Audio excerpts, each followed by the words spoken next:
Absolutely nothing beats windshield time. Welcome back to Dan the Road Trip Guy, a podcast where we have candid conversations about life lessons learned on the road. I'm your host, Bimmer enthusiast and road trip extraordinaire, Dan Neal. And now, on to the show. Excited today to have a really good friend of mine. I've known him for, maybe 20 years plus or less, few. But my guest today is Jamie Hall. We are actually in the car and we're taking a little short road trip here around Cincinnati. Jamie was in town. He's a pilot, captain, let's put it that way. We're going to chat as we drive around a little bit of Cincinnati. Welcome to the show, Jamie. I'm thrilled to be here. This is pretty exciting. I'm nervous. I feel like I'm somebody that's not somebody. But, you are somebody. Thanks for having me. So I like to start my show, Jamie, with people just telling me who they are. And typically, if you know about racetracks, I say, well, let's take a couple warm-up laps around my favorite racetrack, Mid-Ohio, up in Lexington. So who is Jamie Hall? Yeah, I thought a lot about this question. I guess first to my husband. I've been married 21 years to Nikki. Met her first day at college. My dad to 3 girls. Brooks, almost 17. Quinn's 15. And Bree's almost 13. Some people cringe when I say that, but I get a little defensive because it's pretty great. It's not the chaos that having 3 teenage girls sounds like it would be. Serial entrepreneur, not wildly successful, but always have an idea that I'm, brave enough to venture into a bit.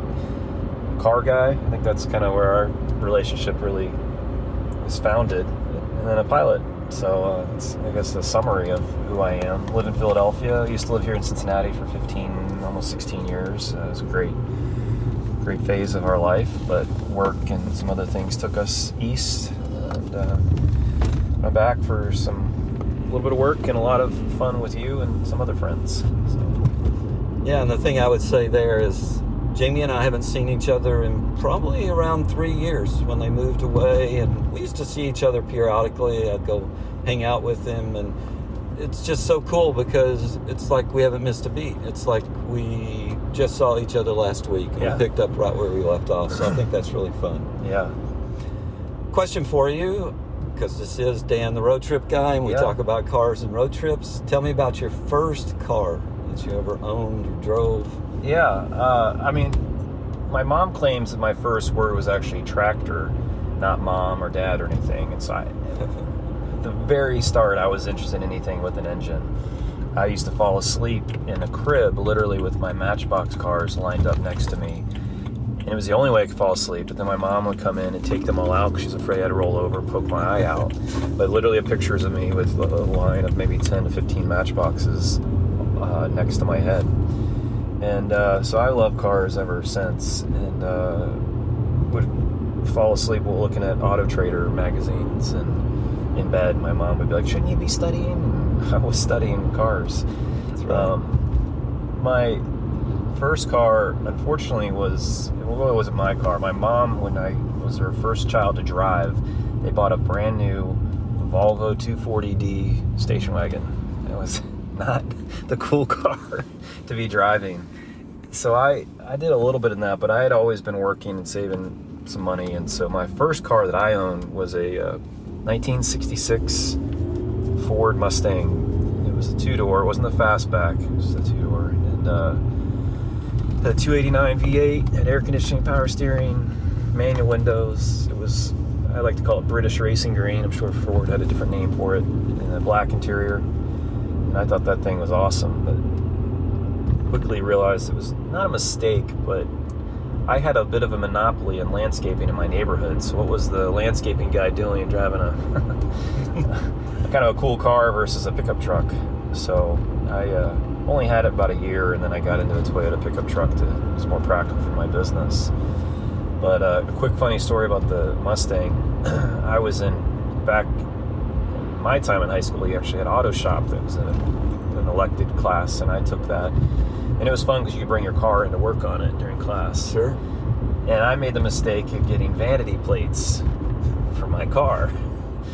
And I picked a classic, but I spelled it A-space K-L-A-S-I-C because that was the only thing that was available. Keep in mind, my car's green. And I didn't know this, but I pull it into the shop one day, and of course, high schoolers being somewhat mean and ruthless, they're like, look, it's the pickle. I'm like, a pickle? What are you talking about? Well, I didn't know there was classic pickles. That's great. So here I think I have a cool car, and everybody's, the high school is nicknamed the pickle. And so it was pretty humbling. That was my first lesson in never get vanity plates, because it will pretty much always backfire. But I only had that car for about a year, and honestly I was kind of happy to see it go, because I really needed a truck. And I had the truck for about, 8 years after that. But, that's cool. Anyway. It's too bad you didn't keep that. I know. 66 Mustang. I can list off a lot of cars. I say, I should have kept that car and that car and that car. We had that conversation this morning. Yeah, for sure. Well, that's great. And, I don't usually ask this. What's been your favorite car that you've had during your lifetime? Whether it be a daily driver or whatever it might be. Well, you get to pick one. Only one. Only one. Can I say a style? I've always been a truck guy. Okay, truck guy. The Toyota after I bought the Mustang was probably my favorite, because it was like the first car that I had a long time. I did a bunch of road trips in it. It was bulletproof, reliable. I got some nice rims for it that I was so excited about. Put a little bigger tire on it. Learned a lot of things mechanically on that, changing alternators, battery, some basics. I wasn't like, a guru when it came to mechanics, but just learned a lot from that truck. But had a lot of fun road trips. My favorite thing in that truck was if it snowed, my parents cringed at this, but one of the first out on the road, because I'd be going around pulling people out. Like, that was my favorite thing, find someone stuck and pull them out. I actually rolled that truck on its side one winter, and my dad and some friends helped me upright it, and the only thing I did was broke the mirror the way it rolled into a ditch. The ditch actually caught the wheels. Yep. And protected it. But yeah, that was my favorite car, I guess, because really first car had significant driving memories. I used to pray when I was little. I was brought up in a church family. I prayed to God, don't let me die till I'm 17. Yeah. Because I wanted to drive so bad. I gotta drive. Yeah. And my grandfather, taught me how to back up a trailer. My dad taught me in my mom's VW Bug how to drive stick at I was 11. I could barely reach the pedals. That's great. So, but yeah, to answer your question, that Toyota, 88 Toyota pickup truck. Nice. Well, you mentioned road trips, and we are talking about road trips, and I always like to ask people, tell me about an epic road trip that's just in your mind, and it'll, it's just always going to be there, and you go, man, if I could do that again, I'll do it in a heartbeat. Is this also, I can only say one? Yes, this is one. I thought a lot about this, and I'm torn, but because probably like you, I've had a lot of, I just enjoy driving. I think gives you good perspective, and just kind of good to get away and think. Yeah. The craziest one was I had my dealer's license, and I wanted to learn how this new auction was selling items, and they had an auction going in Montana, and I just registered for this auction, and I was just going to watch, and they had this fleet of old square body Chevy pickup trucks, which I always thought was a cool look, and I knew vehicles out west didn't rust, so I was just curious what the prices were going to go. And I was watching this auction, and my computer, the audio didn't work. Long story short, I accidentally bought a pickup truck out there. I clicked on a button. I've done that a few times, yeah. So now I'm like, shoot, I got this truck out there. I almost paid, it's going to be almost what I paid for it in shipping to get it back here from Montana. I'm like, well, what's an entrepreneur solution? Double down. Yeah. And we'll go get them. Car guy, right? So I bought a Suburban later in the auction. I called Harbor Freight. And I said, hey, do you have one of those RV tow hitches that you can flat tow a vehicle? And they said, yep. So I bought a ticket. This is before I got back into the airlines. And I flew out to Montana, took a taxi to the auction site, got in the Suburban. It ran terribly. I put some gas in it, ran a little better. I'm thinking, this is crazy. I'm 1,800 miles from home and two vehicles I haven't even put my hands on.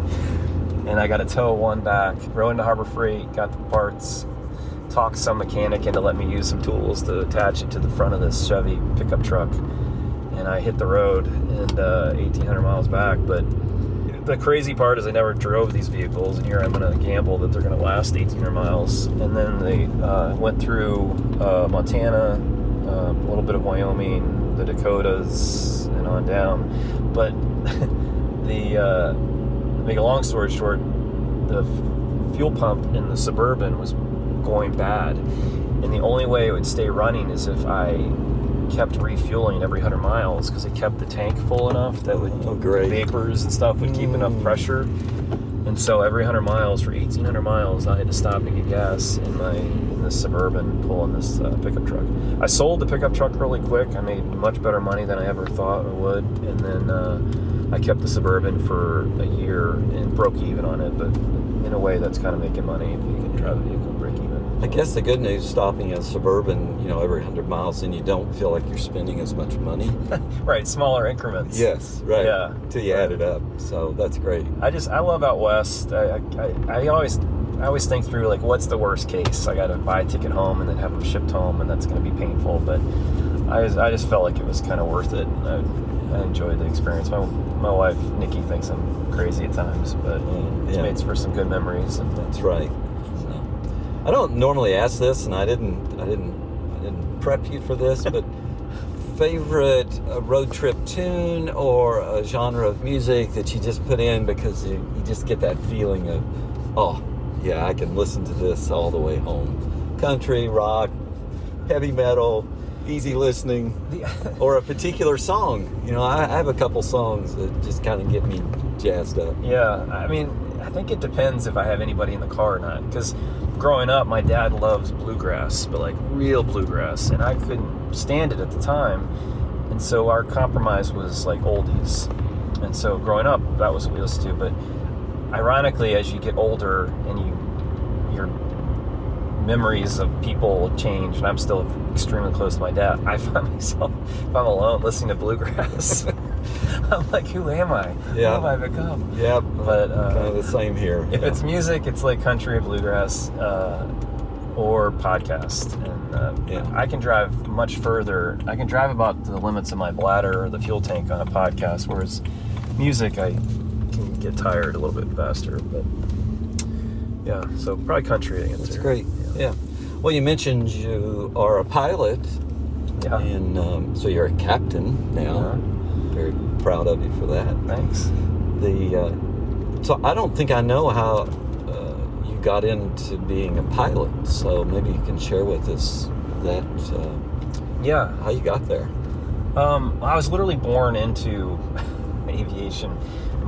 To explain, my dad was a pilot with American Airlines, and my mom was a flight attendant, and they met on a flight going from St. Louis to LA, and that's how they met. My mom likes to remind my dad that she was the second flight attendant that my dad asked out, so she always claims that she was his second choice. But they've been married, 48 years, I think it is. Oh, that's great. But yeah, I was born into it. I was exposed to it at an early age. I grew up outside of Northern Virginia, which really has two primary industries. You got government, like, politics downtown DC, and then you have military, which is Pentagon and other areas.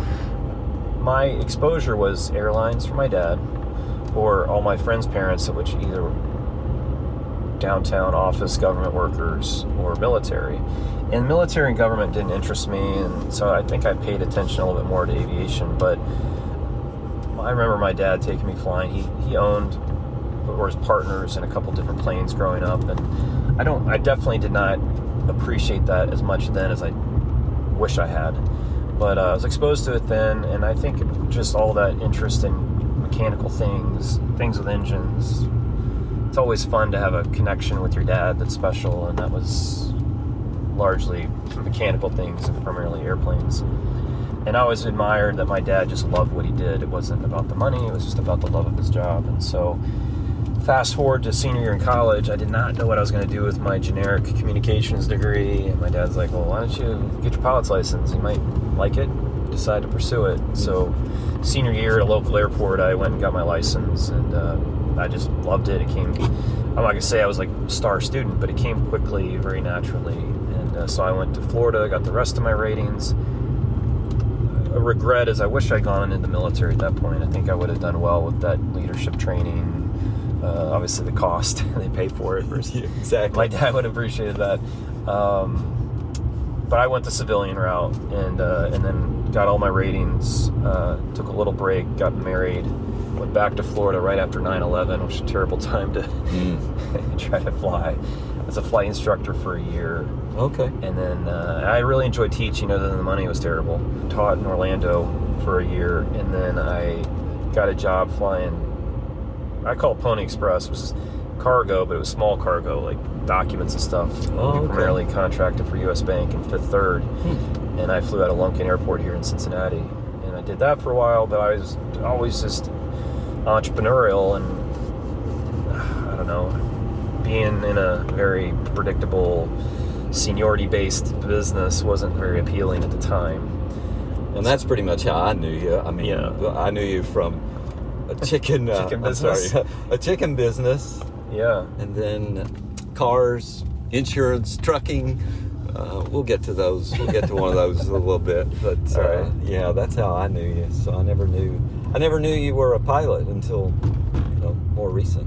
Yeah, well, I mean, in fact, I never really had ambitions to get into the airlines. I just enjoyed flying, but I really wanted to be in my own business. And then fast forward till winter of 2017, I had a trucking company at that point. We had a bad accident, and it was just evident there was a lot more risk and stress I wanted to have on my family, and I was praying for a exit strategy. A friend called me unplanned, just out of the blue, and offered me a job with an airline. And I couldn't believe it, because I'd been out of flying actively for so long. And so that kind of was a life raft that I wasn't aware I'd appreciate as much as I now do. It's been, getting back in aviation has been really stabilizing for my family. My wife has enjoyed blaming somebody else for some challenges versus blaming, the owner of the company being me. Right. It's been really, really good, and so I'm really thankful. And it's been fun for my dad and I. He's kind of like my personal dispatcher. He gets my flight schedules, and he'll just text me like, "Hey, how was that weather front you flew through?" And I'm like, "Wait, what?" He's like tracking me. Yeah. It's not weird. It's that's fun. What parents do, right? Yeah, I guess forever, right? Yeah, so forever. That's right. Yep. Yeah, it's been great. It's been a humbling reroute of a career, but I'm thankful for it. So. One question I like to ask all my guests is, you could head out today with persons dead or alive. Who would you go on a road trip with, and where would you go? When you sent me that question, I had a lot of ideas, and one of the first thoughts is that I did a really awesome cross-country road trip with my grandparents in their RV. So that thought got me thinking about family, and I have kind of a dream that my oldest has started driving. My middle one loves cars. She's always pointing out cars. And my youngest is interested in driving. So I really want to do like a road trip someday, a little bit like that story about me buying those vehicles in Montana, but where we find a really clean something out west, like maybe all the way in California, Oregon, Seattle, and we just take the gamble and buy it. And because of my flight benefits, it's easy to get there. And the two of us fly out there, and I want to do it with each girl. So like fly out and buy a cool car in Seattle, maybe not a lot of money, but just drive across country and see if we can flip it. I don't care if at that point if we lose money, it's just more about the experience. But I think that's my goal, is to do a road trip with each of my girls. I like that. So I was supposed to do that. I have a 30-year-old now, and we actually had that planned out for this year, and plans changed, and we didn't get to do that. But that was my exact plan. I'm going to buy a car because in 2003, and I've told this story on the podcast before, so I'll keep it real short. 2003, I bought a 20-year-old BMW in San Jose and drove it across Route 50.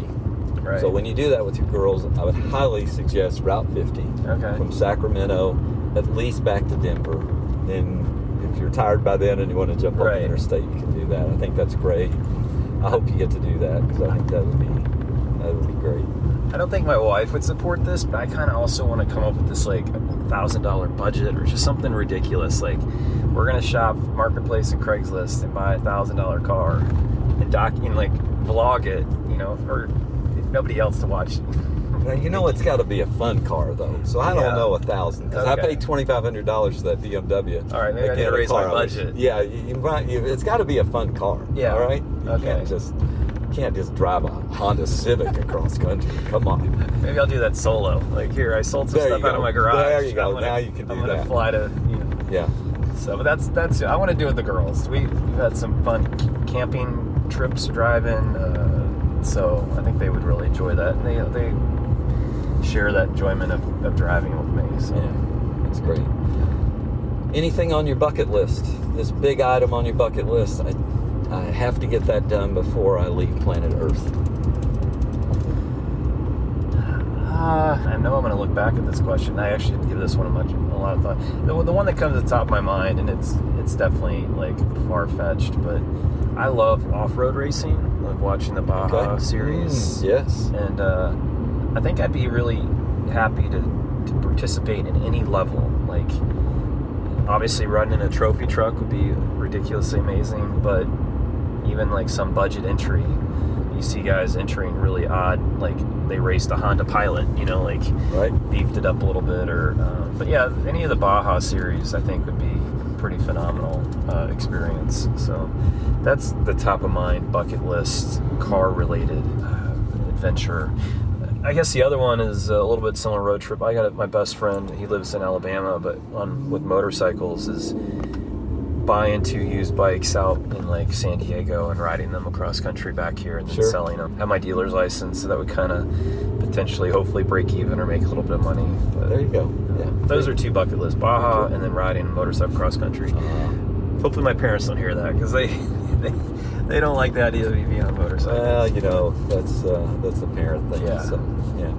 Hey, we talked a little bit about when I met you. I just saw you as this kind of Renaissance guy. You had multiple businesses at the same time when I knew you. Yeah.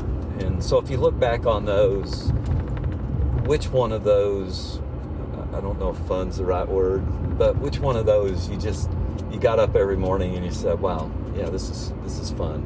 I can't wait to do this. And just so people know that I've known, car business, chicken business, insurance, trucking, right. And trucking is close to my heart because my dad was an owner-operator. So when you got in that business, I was like, ooh, that's cool. But tell us, which one of those, if you look back on it, was like, yeah, that was fun.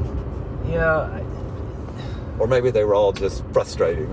They were all frustrating to a degree. And if we had a lot more time, I could explain the connection of how one developed a bit into the other. I think unfortunately they all had pressure because you're trying to provide for your family and cover your bills, so that takes a lot of the fun out of it. The trucking was in many ways probably my favorite from the standpoint of it was like always being on a combination show of dirtiest jobs meets how it's made. And I think I got a tremendous amount of just curiosity from both my mom's dad and my mom, and just how things are done and made, and just appreciating all levels of employment, being it from the forklift operator to the CEO. Yep. I think I'm almost far more impressed with the happy forklift driver than I am, the CEO. So I think that was, if you take aside the stress of finances and reliability of trucks and the DOT inspections and all those other things, I really enjoyed. The load was already on the trailer, and I had a few hour drive to hit the road. And even my girls, they would always be like, "Hey, when are we gonna do a truck trip?" And I'd take them on if I had a day route where I was gonna come home that day, or maybe an overnight. Those are just fun times to do these drives, and to see such a diverse economy, a diverse spectrum of incomes, and it really, I think, helped a certain level of contentment to realize I was so fortunate. And that transitions even to the airlines. People aren't all going to vacation when they travel. Some are going to funerals, divorces, other stressful things. Just that perspective of when you got in the truck to drive I just really enjoyed that. But I don't miss it. Yeah, don't miss it. Yeah. At the time, it was fun, and I would get in a truck today. I just don't want to own one. I don't want to own the trucking company. That was just it's still on my bucket list if I can ever find a truck driver that would let me ride across the country with them. Mm-hmm. I spent the summer when I was 9 years old with my dad in the truck, and we went, typically stayed in the east back then, down to Florida and up to Pittsburgh and Cleveland, but I saw most of the eastern. I think that's what gave me my love affair of the road. I don't think I've ever shared this story. I remember he had told me, okay, you can be a truck driver if that's what you want to be, but you're going to go to college and then you can decide. I'm right. Like, okay. And so I was just getting ready to get out of college, and I think Linda and I were even married, and I still had it in my mind, I'm going to own a truck. He took me on a short haul trip, and we stayed overnight. We slept in the cab of the truck. I mean, he had a sleeper. Mm-hmm. I don't remember if I slept in the sleeper. He did. Right. But anyway, and then he let me drive a little bit coming home. And his truck had 2 transmissions, 5x4. Yeah. And trying to get the revs just right and change right. gears. I'm raking gears, and he was the most patient man. Right. And so he just sat over there, and he was coaching me, and he'd be like, we're a little close to the edge over here, so you can move over right. a little.